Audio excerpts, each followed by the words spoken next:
the drug trade is run by the intelligence agencies of every country, and that's to finance the weapons business. And also to recycle money. Okay, recycle. The whole thing has to make a 360-degree turn in a way that that money will always end up clean Right. at the end of this whole transformation, you know, of theirs. So the weapon dealers are happy, the drug dealers are happy, the governments are happy because with the drugs they keep the people oppressed. Mm-hmm. How involved is the Vatican with this whole drug trade, which is basically for the purpose of financing the purchasing of weapons? Because the drug trade is supported by the CIA or by any other agency involved in it, being the Mossad, the MI6 or whatever. So they can go and finance those terrorist organizations that then create the strategy of tension that they require so they can implement their own police state and rule us by the stick.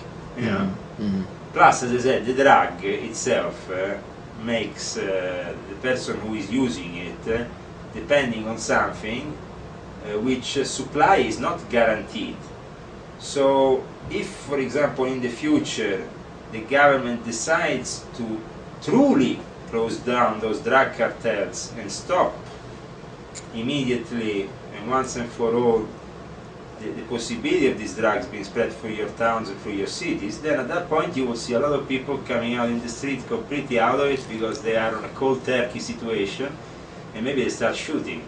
And so definitely that would be one of the ways used by the powerful elite to instigate a revolution. Just stop the drug cartels and make all these people dependent on the white powder or on any other drug, get completely out of it. We have a lot of manipulation with drugs. For example, the Mossad is manipulating people with psy-trance music.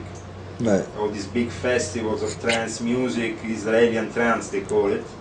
And they have started this whole project by taking control of the drug scene in Goa, India, which was this mecca for all these people into this kind of alternative scene.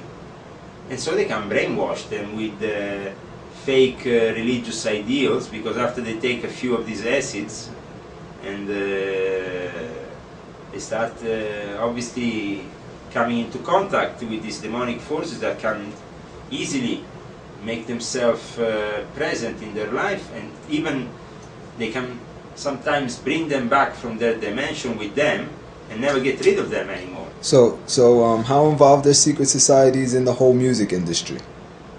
The involvement of the secret society in the music industry is very important.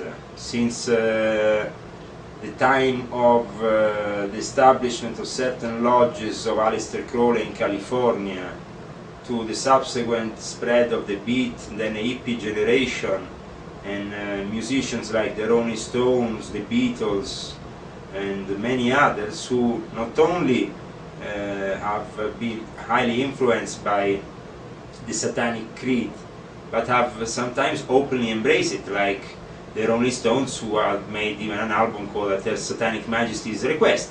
And in fact, Mick Jagger has been awarded after many years for his great work with the title of Sir Mick Jagger by the Queen herself, Her Satanic Majesty. Wow.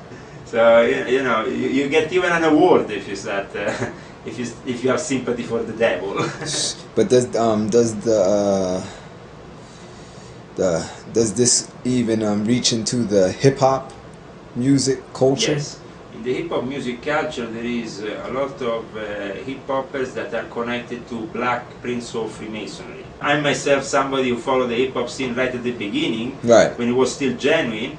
But let's say by 1986 it had already been infiltrated by the feds, the intelligence operative of the CIA and all that, and it was used for propaganda reasons and for establishing also hatred towards the whites from the blacks, with the niggers with an attitude and all the rest.